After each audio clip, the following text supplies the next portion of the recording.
Good morning বন্ধুরা, SR ব্লগে সবাইকে স্বাগত জানিয়ে আজকে একটা নতুন ব্লগ নিয়ে চলে এসেছি। আর দেখো বন্ধুরা, সকাল সকাল বাঁধাকপির তরকারি রান্না করে নিচ্ছি। রুটি করব। এই যে বাঁধাকপিটা বসিয়ে দিয়ে আটাটা মেখে নেব। সকালে আজকে টিফিনে বাঁধাকপির তরকারি আর কুমড়ো ভাজা আর রুটি এই করেছিলাম, সবাইকে খেতে দিয়ে দিয়েছি। আর সবার রুটি করার পরপরই একদমই পরপরই আমি বাজার থেকে মাছ নিয়ে এসেছেন শ্বশুরমশাই, আর আমি রান্নাটা বসিয়ে দিয়েছি, কেননা বেলায় কিছু কাজ আছে সেইগুলো করব। ওই জন্য সকাল সকাল রান্নাটা বসিয়ে দিলাম। যে আর আজকে সেরকম কিছু তরকারি রান্না করব না, বাঁধাকপির তরকারিটা রয়েছে ওইটা দিয়েই দুপুরবেলা হয়ে যাবে। আর এই মাছটা ঝোল করব, এটা দিয়েই দুপুরবেলা হয়ে যাবে। আর আজকে অন্য কিছু তরকারি করব না। এই যে সব মাছগুলো ভেজে নিচ্ছি, বাজার থেকে মাছটা কাটিয়েই নিয়ে এসেছিল। এই যে মাছ ভেজে নিয়েছি, বড়ি ভেজে নিয়েছি, আর এই যে আলু দিয়ে মাছটা বড়ি দিয়ে আলু দিয়ে ঝোল করেছিলাম। আর সেরকম কিছুই করিনি। আর বাঁধাকপি রয়েছে, ওইটা দিয়েই খাওয়া হয়ে যাবে। আর এই যে সকাল সকাল যেহেতু রান্না হয়ে গেছে, আর ঘরের কাজগুলো সেইগুলো কিছুই করা হয়নি, বিছানা তোলা হয়নি, আর ঘরের যে ঘরটর ঝাড়ু দেওয়া, ঘর মোছা, সেগুলো কিছুই করা হয়নি।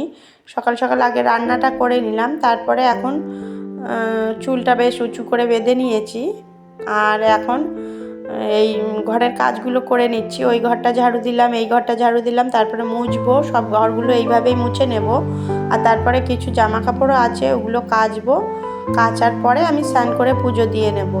আর এই এখন ঘরটা ঝাড়ু দিয়ে নিচ্ছি, নিয়ে তারপরে আমার সব কাজ। তার আগে যেহেতু রান্নাবান্না হয়ে গেছে, রান্নাবান্নার ঝামেলাটা শেষ।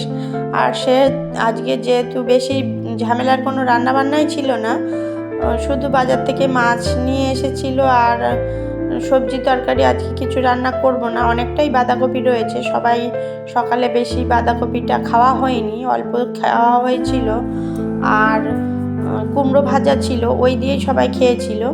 ওই জন্য বাঁধাকপিটা অনেকটাই রয়ে গেছিলো। ওই জন্য মনে করলাম যে আর বেশি তরকারি রান্না করব না, আর যদি হয় রাত্রে কিছু রান্না করে নেব।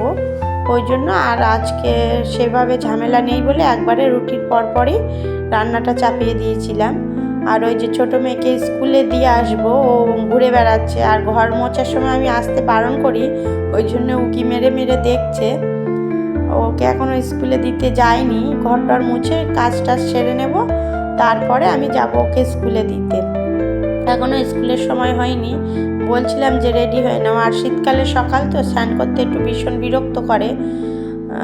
সকালে স্নান করব না, আজকে মাথা ধোবো, আজকে একদিন পর পর স্নান করব, এটাই বলে। সব দিন স্নান করতে চায় না, আর আমিও জোর করি না। শীত, আর এখন যেহেতু শীতটা হালকা কমে গেছে, ওই জন্য জোর করেই প্রায় স্নানটা করিয়ে দিই। আর ওই ঘরটাও মুছে ফেলেছি, ঝাড়ু দিয়েছি, মুছে নিয়েছি। আর এখন এই ঘরটা ঝাড়ু দিয়েছিলাম, এখন মুছে নিচ্ছি। আর ওই বড় মেয়ে নামতে যাচ্ছিল, পাটা দেখা গেছিলো। ওকে বলেছি যে আমি ঘর মুছবো, এখন নামবি না। আর ঘর মুছলে আমার বিরক্ত লাগে, নামলে হাঁটলে ওগুলো নষ্ট হয়ে যায়। ওই জন্য আমি ঘর মোছার সময় নিয়ে নামতে দিই না। আর ঝাড়ু দেওয়া, ঘর মোছার সময় কেউ যদি হাঁটাহাঁটি করে আমার বিরক্ত লাগে। ওই জন্য আমি বারবার বারণ করে দিই যে ঘর যখন মুছবো কেউ নামবে না, আর বাইরের থেকে ভিতরে আসবে না, আর যে ভিতরে থাকবে সে খাটের ওপর উঠে যাবে, এইটাই বলছিলাম।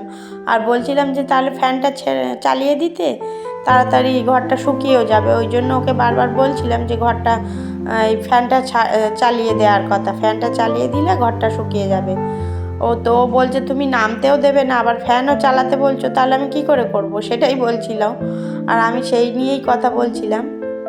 আর এই যে আমার এখন ঘরটার ঝাড়ু দিয়ে নিয়েছি, মুছে নিচ্ছি। এটাই ঘরটা মুছলেই হয়ে যাবে, সব কাজকর্ম মোটামুটি কমপ্লিট হয়ে যাবে। কিছু জামা কাপড় আছে, ওইগুলো কাচবো। তারপরে আগে স্নান করা হবে না, হয়তো মেয়েকে দিয়ে আসতে হবে স্কুলে, তারপরে এসে স্নান করব, পুজো দেব। দেখা যাক কোনটা কার পরে কি হয়। যেভাবে আমরা মনে করি সব সময় সেভাবে কাজগুলো হয় না। যেহেতু অন্যদিন সব দিন স্কুল থেকে মেয়েকে দিয়ে আসার পরে স্নান করে পুজো টুজো দিয়ে নিয়ে তারপরে রান্না যাই। আর আজকে রুটিটা করার পরেই মাছ যেহেতু এসে গেছিলো ওই জন্য মাছটাও কাটাও ছিল, ধুয়ে নিয়ে ঝপ করে রান্নাটা বসিয়ে দিয়েছিলাম। রান্নাটাও হয়ে গেল, আর রান্না হয়ে গেল মানে একটা ঝামেলা, অনেকটাই ঝামেলা কম হয়ে গেল। আর ওই যে আবারও এই ঘরেও ঘুরতে এসছে, ঢুকবে বলে বারবার বের মানে ঢোকার চেষ্টাই করছিল ঘরের মধ্যে, কিন্তু আমি ঢুকতে দিচ্ছিলাম না। আর এই যে আমার রান্নাবান্নার যেটা বলছিলাম, রান্নাবান্না কমপ্লিট হয়ে গেলে অনেকটাই কাজ হালকা হয়ে যায়। এবারে ঘর দোরগুলো পরিষ্কার করা আর স্নান করা, পুজো দেওয়া, এইগুলোই কাজ বাকি থেকে যায়। তাহলে আমার ঘর দোর মোছা কমপ্লিট। এবারে ওর স্কুলে দিয়ে আসবো, দেখা যাক কি কোনটা আগে করি। স্কুলে দিয়ে আসে স্নান করব, না স্নান করে স্কুলে দিয়ে আসতে। স্নান করার পিছন পিছন অনেক কাজ আছে, স্নান করব, জামা কাপড় কাচবো, পুজো দেবো, সেগুলো না করে তো আর কোথাও যাওয়া যাবে না। দেখা যাক কোনটা কি হয়, সময় অনুযায়ী আগে সময় দেখতে হবে তারপরে। আর এই যে আমার ঘরটা মোছা কমপ্লিট হয়ে গেছে। আর এই কথা তোমাদের সাথে কথা বলতে বলতে ঘর মোছা কমপ্লিট। আর বন্ধুরা স্কুলে দিয়ে এসেছি, জামা কাপড়ও সব কেচে ফেলেছি। আর এই যে এখন পুজো দিয়ে নিয়েছি ঠাকুরকে। আর এই যে ঠাকুরকে গাছের ফুল হয়েছিল, সেই ফুলগুলো দিয়েই পুজো দিয়েছি।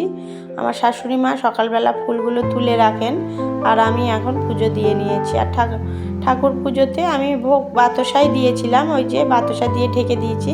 আর এখন গুড ইভিনিং বন্ধুরা, আমি দুপুরবেলা পুজো দিয়েছি দেখালাম, আর সন্ধেবেলা সন্ধে টন্ধে দেওয়ার পরে এখন কিছু পকোড়া ভেজে নিচ্ছি, এই যে বিকেলে খাবার জন্য।